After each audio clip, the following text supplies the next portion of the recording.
Hello दोस्तों, मैं संदीप मौर्य आप सभी के आपके अपने यूट्यूब चैनल यस के एम क्लासेज में स्वागत करता हूं। जैसे कि हम लोग विश्व इतिहास के टॉपिक बाय प्रश्नों की श्रृंखला को हल कर रहे हैं, जिसमें आज आपका एक महत्वपूर्ण टॉपिक लेके आए हुए हैं पुनर्जागरण आंदोलन। हम लोग इसके पहले विश्व इतिहास के टॉपिक बाय प्रश्नों की श्रृंखला में धर्म, युद्ध और सामंतवाद के प्रश्नों की श्रृंखला को हल कर चुके हैं। अगर आप लोग चैनल में पहली बार हैं, चैनल सब्सक्राइब, वीडियो को लाइक अवश्य कीजिएगा और इस सेशन को अपने दोस्तों को अवश्य शेयर कीजिएगा। आइए दोस्तों, चलते हैं आज के पहले प्रश्न की ओर। ईसाइयों और मुसलमानों के बीच किस धार्मिक स्थल को लेकर धर्म युद्ध लड़ा गया था? तो आपका हो जाएगा जेरूसलम। आइए दोस्तों, चलते हैं अगले प्रश्न की ओर।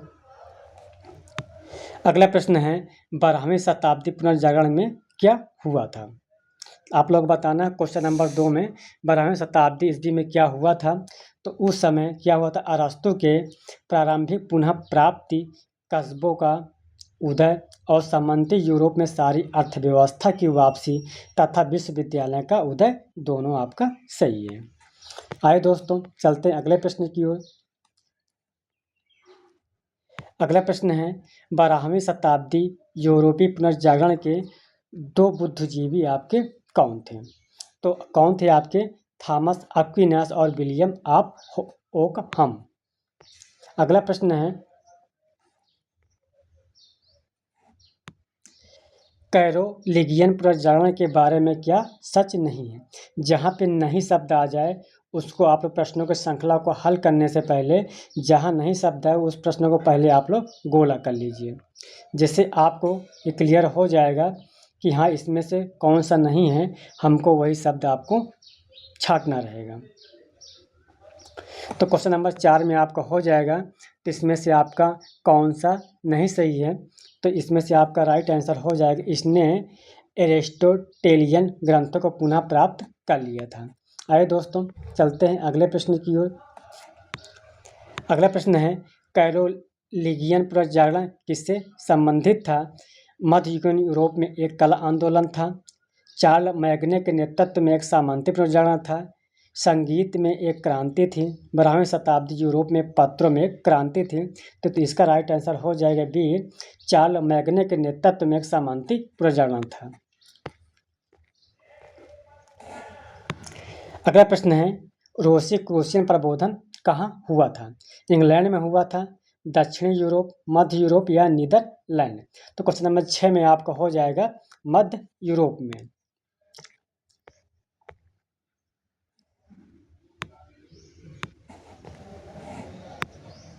रोमन डी ला रोज, ये एक पुस्तक है, यह ग्रंथ है, ये किसके द्वारा लिखी गई थी? तो इसका राइट आंसर हो जाएगा सी, 1230 और 1275 ईस्वी के बीच लिखी गई थी और गुइलाम डी लारिस और जिंडी मेन द्वारा लिखी गई थी।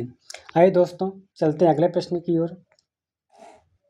अगला प्रश्न है, तथाकथित ब्लैक डेथ जो घटना हुई थी यह कब हुई थी?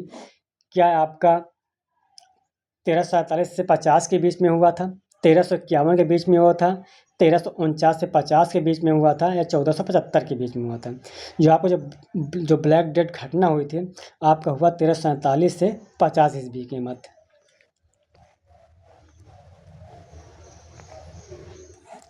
अगला प्रश्न है, ब्लैक डेथ के बारे में कौन सा कथन आपका सत्य नहीं है?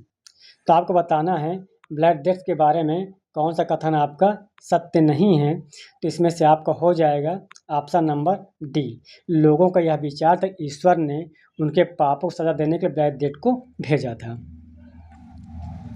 आइए दोस्तों, चलते हैं अगले प्रश्न की ओर। अगला प्रश्न है, ब्लैक डेथ किसको इंगित करता है? तो ब्लैक डेथ जो इंगित करता है ब्यूबोनिक प्लेग की महामारी थी। आइए दोस्तों, चलते हैं अगले प्रश्न की ओर। अगला प्रश्न है, मार्को पोलो कौन था? मार्को पोलो जो है कौन था? तो मार्को पोलो का अन्वेषक थे, ये एक मंगोल सम्राट थे। कौन? Kublai Khan. कुबलाई खान थे, उन्हीं के दरबार में कुबलाई खान थे, उन्हीं के दरबार में आपके आए थे। आइए दोस्तों, चलते हैं अगले प्रश्न की ओर। राजकुमार हेनरी जिन्हें नाविक नाम से जाना जाता है वो संबंधित थे। जो राजकुमार हेनरी थे वो एक नाविक भी थे, नाविक नाम से जाना जाता है।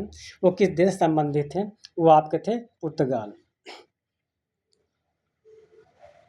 आइए दोस्तों चलते हैं अगले प्रश्न की ओर। अगला प्रश्न है, किस देश का राजकुमार हेनरी दी नेविगेटर के नाम से विख्यात था?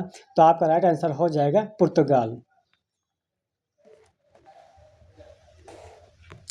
भौगोलिक अनुसंधान के क्षेत्र में किस देश ने यूरोप का नेतृत्व प्रदान किया था? भौगोलिक अनुसंधान के क्षेत्र में किस देश ने यूरोप का नेतृत्व प्रदान किया था? क्या वो आपका फ्रांस है, इटली है, स्पेन है या पुर्तगाली है? तो आपका राइट आंसर हो जाएगा पुर्तगाली।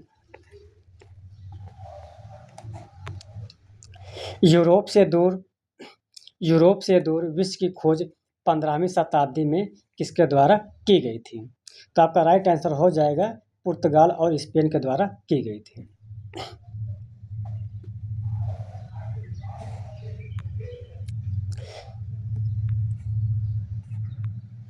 पुर्तगालियों को मानचित्र, अगला प्रश्न है, पुर्तगालियों को मानचित्र जो है मानचित्र और मानचित्र के पुस्तक बनाने की परंपरा विरासत में किससे मिली थी? तो आपका राइट आंसर हो जाएगा अरबों के रास्ते होते हुए मालोर्का के कैटलन से मिला था। आइए दोस्तों चलते हैं अगले प्रश्न की ओर। अगला प्रश्न है, संसार की जल यात्रा करने वाला प्रथम व्यक्ति कौन था? जो संसार की जो नाव के माध्यम से पूरे संसार की जल की यात्रा किए थे वो कौन थे? आपका राइट आंसर हो जाएगा मैगलेन। संपूर्ण पृथ्वी को गोलाकार समुद्री यात्रा करने वाला विश्व का प्रथम नाविक कौन था? तो आपका सही आंसर हो जाएगा मैगलेन। उत्तमाशा अंतरिक्ष दी केप ऑफ गुड होप की खोज किसने की थी? तो आप लोग बताना है जो उत्तमाशा अंतरिक्ष था एक अंतरिक्ष में एक द्वीप था, केप ऑफ गुड होप था जो समुद्र के बीच में स्थित था। उसकी खोज किसने किया था? बार्थोलोमो डियाज। अगला प्रश्न है, यूरोप का प्रथम नागरिक कौन था जिसने 1488 में नाव से केप ऑफ गुड होप का चक्कर लगाए थे? तो कौन थे आपके? बार्थोलोमो डियाज। आइए दोस्तों चलते अगले प्रश्न की ओर।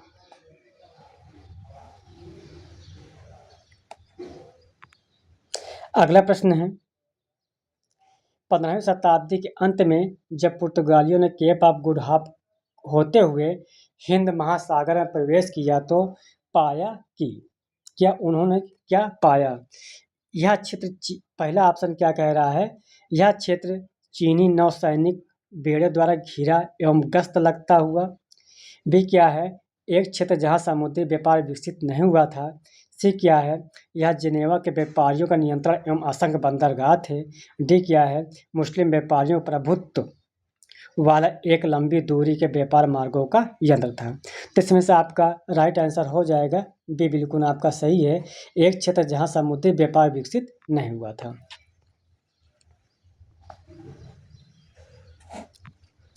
कोलंबस ने अमेरिका की खोज की थी। कोलंबस ने अमेरिका की खोज जो है 1492 ईस्वी में की थी। आइए दोस्तों चलते हैं अगले प्रश्न की ओर। अगला प्रश्न है, कोलंबस की समुद्री यात्रा को किसने वित्त पोषित किया था? जब कोलंबस समुद्री यात्रा कर रहा था तो किसने राजस्व प्रदान किया था? तो जो राजस्व प्रदान किए थे आपका आंसर हो जाएगा डी, रानी इसाबेला और स्पेन के राजा फर्डिनेंड थे। फर्डिनेंड। अगला प्रश्न है, किसने केप ऑफ गुड होप के आस पास एशिया के लिए सीधे समुद्री मार्ग की खोज की थी? किसने जो है केप ऑफ गुड होप के आसपास एशिया के लिए समुद्री मार्ग की खोज की थी? क्या वो वास्को डिगामा है, कोलंबस हैं, हेनरी हैं या बार्थोलोमो डियाज हैं? आप लोगों को बताना है। क्वेश्चन नंबर 24 में थोड़ा आप लोग साथ में कमेंट भी करते रहेंगे, सही रहेगा।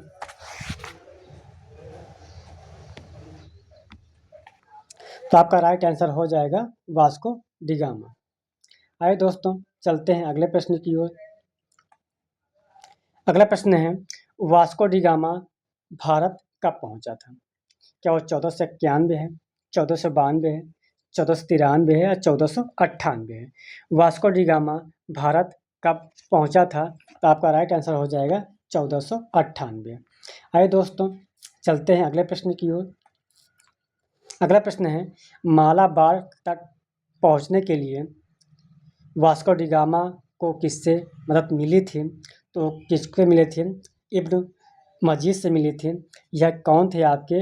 यह गुजरात के एक नाविक थे। गुजरात के एक क्या थे आपके? नाविक थे। इन्हीं की मदद से क्या हुआ था? वास्को डी गामा भारत पहुंचता है। भारत किस बंदरगाह पे उतरता है? तो कोचीन नामक बंदरगाह पे उतरता है। अब प्रश्न कभी कभी ये पूछा जाता है कि जब वास्को डी गामा कोचीन नामक बंदरगाह पे उतरता है तो कौन राजा उसका स्वागत करते हैं? तो जमोरिन नाम के राजा जो है उनका स्वागत करते हैं। आइए दोस्तों चलते हैं अगले प्रश्न की ओर। अगला प्रश्न है वास्को डी गामा कहाँ का निवासी था? तो वास्को डी गामा कहाँ का निवासी था? पुर्तगाल का। आइए दोस्तों चलते हैं अगले प्रश्न की ओर। अगला प्रश्न है निम्नलिखित में से कौन वास्को डी गामा के जीवनी ओ सुलूसी दास का लेखक था? क्या वह कैमोस थे, कैस्पर कोरा है, बारबोसा है या कोई नहीं है? क्वेश्चन नंबर 28 में आप लोग बताइएगा। 28 में आपको हो जाएगा कैमोस। अगला प्रश्न है भारत के लिए समुद्री मार्ग की खोज का श्रेय किसे दिया जाता है? भारत के लिए समुद्री मार्ग की खोज को जो है श्रेय किस देश को दिया जाता है? क्या वो फ्रांसीसी हैं, पुर्तगाली हैं, डच हैं या अंग्रेज हैं? तो पुर्तगालियों को श्रेय दिया जाता है।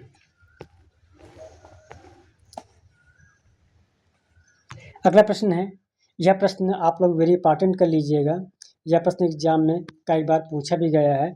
वह इटावाली कप्तान कौन था जिसने वेनेजुएला मैक्सिको की खाड़ी को खोज यूएसए के नाम अमेरिका उसके नाम पर पड़ा था? तो आपका हो जाएगा, इसका आंसर हो जाएगा एमेरिगो वेस्पुजी। इसी के नाम पर क्या हुआ था? अमेरिका नाम पड़ा था। अगला प्रश्न है निम्नलिखित में से किसने पेरू साम्राज्य की खोज की थी? Marco Polo, courts, Magellan, Francisco Pizarro. तो पेरू साम्राज्य की खोज किसने किया था? फ्रांसिस्को पिजारो ने किया था। अगला प्रश्न है निम्न के उपनिवेशीकरण के प्रयासों में फ्रांसीसी औपनिवेशिक को सफल रही किसके द्वारा जो है सफल बनाया गया था? रियो डी जनेरो ब्राज़ील के द्वारा, नोवा स्कोशिया कनाडा के द्वारा, फ्लोरिडा अमेरिका के द्वारा या ताशकंद के द्वारा? तो आप लोगों को बताना है कि औपनिवेशिक के प्रयासों में फ्रांसीसी औपनिवेश सफल रही थी किसके द्वारा सफल रही थी? तो साथ में आप लोग थोड़ा कमेंट करते रहिए क्योंकि दोस्तों हम लोग जो है टॉपिक वाइज प्रश्नों की श्रृंखला को हल कर रहे हैं। आज आपके सामने हम लोग जो टॉपिक लेके लाए हुए हैं वह पुनर्जागरण आंदोलन। इस टॉपिक से जितने प्रश्न अब तक एग्जाम में पूछे गए हैं, ये जो पूछे जाएंगे वो सारे प्रश्न आप लोगों को कराया जा रहा है ताकि एग्जाम में आप लोगों से प्रश्नों की श्रृंखला गलत न होने पाए, आप एग्जाम में बेहतर से बेहतर करके आएँ। अगर आप लोग चैनल में पहली बार चैनल सब्सक्राइब, वीडियो को लाइक अवश्य कीजिएगा और इस सेशन को अपने